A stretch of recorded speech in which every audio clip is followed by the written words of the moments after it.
हाँ भाई, देखो आज का टॉपिक बच्चों जो है वो है टेंजेंट एंड नॉर्मल। इससे पहले मैंने जो है लास्ट टर्म पे पढ़ाया था आप लोगों को एरर एंड अप्रोक्सीमेशन, और इस टर्म में स्टार्ट कर रहे हैं हम लोग टेंजेंट एंड नॉर्मल। सबसे पहले देखो, टेंजेंट एंड नॉर्मल को कोई भी अलग से इस तरह का मत दिमाग में कंफ्यूजन लाना कि कोई बहुत टिपिकल पार्ट हम पढ़ने जा रहे हैं।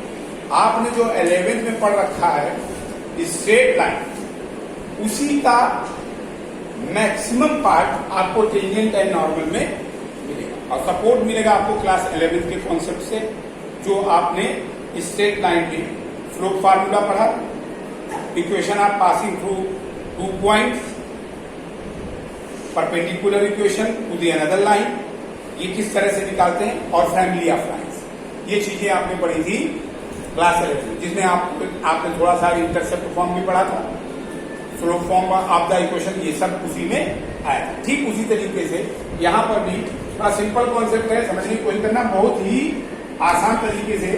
जैसे कोई सपोज दैट हमने कोई कर्व लिया, कोई फंक्शन है y is equal to F X का, और ये कर्व, ये सपोज करो कर्व आपका ये पाथ ऐसे, ये y is equal to F X कोई कर्व गिवन है।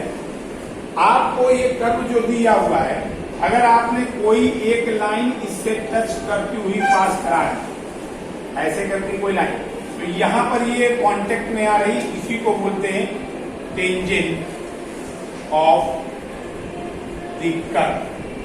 कर्व की टेंजेंट यही हमारी कहलाएगी ये लाइन। और टेंजेंट कहां पे हो रही है? टेंजेंट कहां पे? At the point of x1, y1 point पे टेंजेंट की कर्व। अब ये बेसिक आपको जो पढ़ रखा है, अगर एक पॉइंट से कोई भी लाइन पास हो रही है और उसका आपको स्लोप मालूम है, क्या मालूम है? स्लोप। तो स्लोप इसका क्या होगा? ये स्लोप, ये इसका स्लोप कहलाए, स्लोप। और ये अगर थीटा है तो इसका मतलब जो ग्रेडियंट होगा, ग्रेडियंट वो m कहलाए, यानी स्लोप भी ग्रेडियंट ही है, और m के फॉर्म में ग्रेडियंट को लिखते हैं, स्लोप को भी। और इसी को ही हम लोग tan थीटा, अगर एंगल मालूम है आपको तो आप इसी को tan थीटा भी, यानी इंक्लिनेशन, क्या बोल सकते हैं? इंक्लिनेशन। इन सब की मीनिंग एक ही है, और एक्चुअली ये है क्या? एक्चुअली ये है dy अपॉन dx। अब कोई सोचे कि dy अपॉन dx क्या किया? जरा चेक करो, अगर इस लाइन को परपेंडिकुलर हमने ड्रॉ कर दिया तो dy अपॉन dx क्या होगा? y हो गया ये और x हो गया ये। Perpendicular upon base is known as tan theta, इसीलिए dy y परपेंडिकुलर और बेस x में। तो अगर हम ये लाइन यहां से ड्रॉ करते तो 100% ये हो जाती dy और ये हो जाता है dx, dy अपॉन dx करते तो यही होता हमारा स्लोप, और इसी को बोलते हैं हम लोग। बात करने पड़ेगी बच्चों। अब हमको यहाँ पर सीधा सा कॉन्सेप्ट लेके चलना है कि आखिर हमको टेंजेंट, इक्वेशन ऑफ टेंजेंट निकालनी कैसे। तो इक्वेशन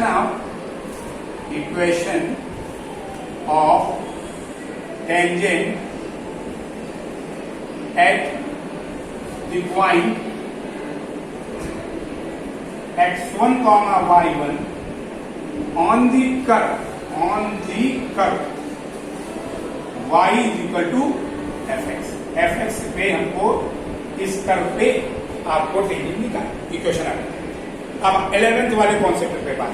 11th वाले में आपने पढ़ा था कि अगर कोई एक लाइन एक पॉइंट से पास हो रही है और उसका स्लोप मालूम है आपको, tan थीटा है या m है, तो equation of line passing through 1 point, 11th का कॉन्सेप्ट आओ, x1 y1 से फार्मूला होता है y minus y1 is equal to m x minus, that is the equation of t।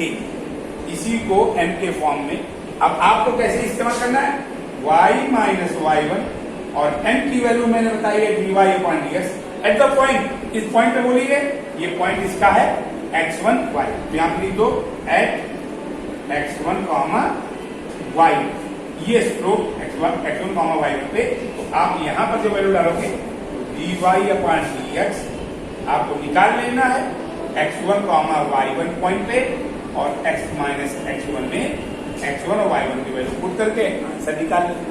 अब हम एक एग्जाम्पल लेते हैं, बड़ा सिंपल है, कोई अलग से कठिन कोई कॉन्सेप्ट नहीं है। अब हम एग्जाम्पल लेते हैं। सपोज दैट ये कर्व जो जा रहा था वो मान लिया मैंने y इक्वल टू कर्व की इक्वेशन, मान लीजिए कर्व आपका जो था y equal to 2x² minus 3 था, 3x क्या था 3x। अब आपने क्या किया, इसको कर्व को उठाया और कर्व को उठा करके सीधे आपने डिफरेंशिएट करके पहले dy/dx निकाला, क्योंकि हमको m चाहिए, क्या चाहिए m, और पॉइंट सपोज करो ये पॉइंट आपको मालूम, पॉइंट है 2 कॉमा। अब आप विचार करिए, स्टार्ट करते हैं तो क्या आएगा। अब ये एक एग्जाम्पल हम दे रहे हैं, एग्जाम्पल कर्व का इक्वेशन था y equal to 2x² minus 3x। Differentiate both the side with respect to x, differentiate both the side with respect to x, आपको x के रिस्पेक्ट में डिफरेंशिएट करना। शुरू करिए, dy/dx is equal to 2 to the 4x minus, अब किस point पे आपको dy/dx निकालना पड़ा, 2 कॉमा x1 y1 ये है 2 कॉमा 3, वैल्यू डालिए आप dy/dx एट, यहाँ ब्रैकेट में दीजिए 2 कॉमा 3 पे, यानी आपको x1 x की जगह पे 2 डालना है और y की जगह पे 3 डालना है, y है नहीं यहाँ पे, आप सीधे को 4 into 2 minus 3 is equal to 8 minus 3 implies है 5, यानी dy/dx यानी m की वैल्यू आपकी आ गई 5। अब उठाइए इस इक्वेशन को, जिसको हमने बताया था equation of line passing through one point and given the flow आपने निकाल दिया। अब आप पुट करेंगे तो इक्वेशन आपके टेंजेंट की इक्वेशन क्या आएगी, टेंजेंट आएगी y माइनस y1, यहाँ पे x1 y1 की वैल्यू क्या मेंशन है, x1 है 2 और y1 है 3, x1 y1 की वैल्यू आपके पास आ गई 2 एंड 3, ये पुट कर दीजिए पहले y माइनस y1 है 3, y1 है आपके पास 3 और dy/dx आपने निकाल दिया है 5 के बराबर, इसके बराबर है 5, यहां डाल दिया आपने 5 और y x माइनस x1 1 कितना है, अब आप इसको कंपेयर कर लीजिए, y minus 3 is equal to 5x minus 10, और आपने इसको शिफ्टिंग कर दी इधर उधर, 0 इज इक्वल टू 5x और ये आ गया आपके पास माइनस y और माइनस 3 उधर गया प्लस 3 और प्लस 10, यानी आपके पास इधर क्या आ गया 5x माइनस y और माइनस का 10 है, माइनस का 7, क्या बचा आपके पास माइनस का 7 इज इक्वल टू, यही है आपकी इक्वेशन। आप समझ में आया तो डाउट,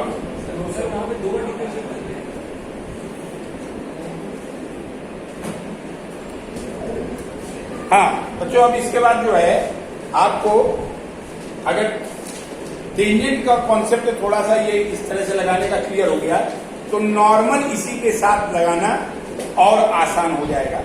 अगर आप इसी कंटिन्यूअस जो इसका मेथड है उसको लगातार थोड़ा सा आगे और बढ़ा दें, कैसे, ये पोर्शन आपका ठीक है और ये आपको मैंने एग्जांपल दिया था, ये एग्जांपल मैं हटा दे रहा हूं।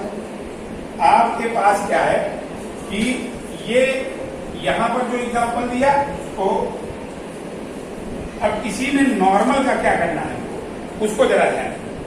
अगर सपोज करो आपसे बोला जाता है कि what is the equation of normal, तो नॉर्मल में क्या होता है कि अगर आपने 11th क्लास में पढ़ा था कि अगर कोई एक लाइन, एक L1 लाइन है, दूसरी लाइन के ऊपर परपेंडिकुलर, क्या है परपेंडिकुलर, ये L2 line, definitely first line L1 का अगर स्लोप M1 होता, ये स्लोप M1 होता और L2 लाइन का स्लोप m2 होता तो इन दोनों का जो क्रॉस मल्टीप्लीकेशन आता है 90 डिग्री पे वो आता है m1 into m2 is equal to -1। ये आपने पढ़ रखा है, पहली बात तो ये आपको।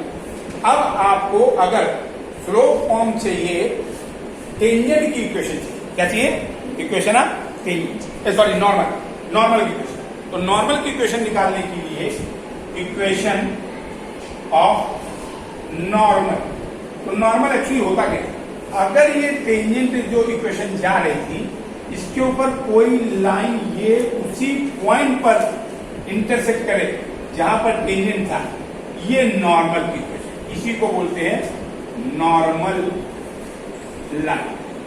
ये नॉर्मल लाइन कहलाता है। क्लियर हो गई बच्चों?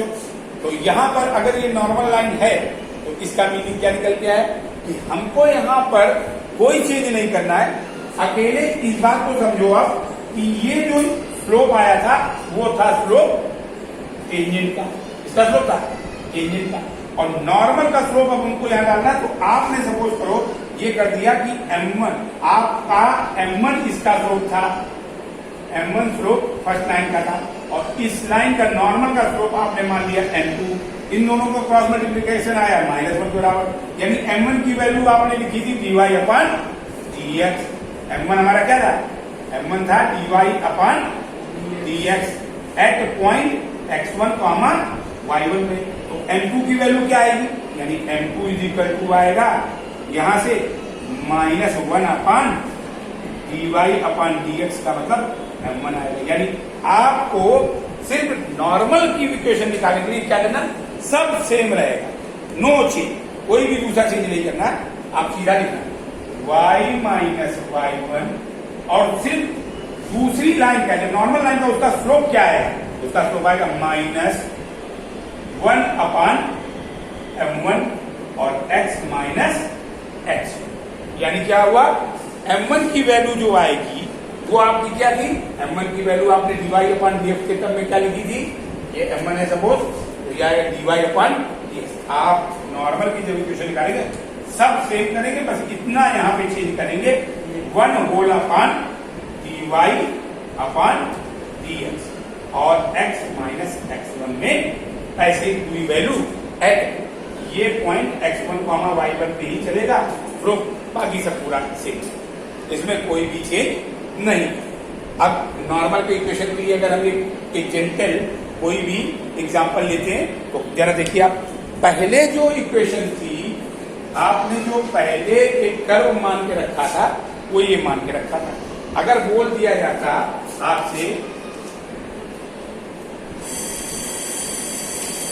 अगर आपसे बोला जाता है कि what is the equation of normal, find equation of normal, कहा किस इक्वेशन का है, कर्व दिया है y is equal to 2x square minus 3x, आपने कुछ नहीं किया, dy अपॉन dx कर दिया एट द पॉइंट है 2,3, सेम तरीके से निकाल लीजिए 2,3, तो ये dy अपॉन dx आया 4x माइनस 3, अब 2,3x y की जीरो वैल्यू डाल दीजिए, 4 8 माइनस 3 बराबर 5, यानी dy अपॉन dx की वैल्यू आ गई 5, x1 y1 पॉइंट पर ये आ गई 5।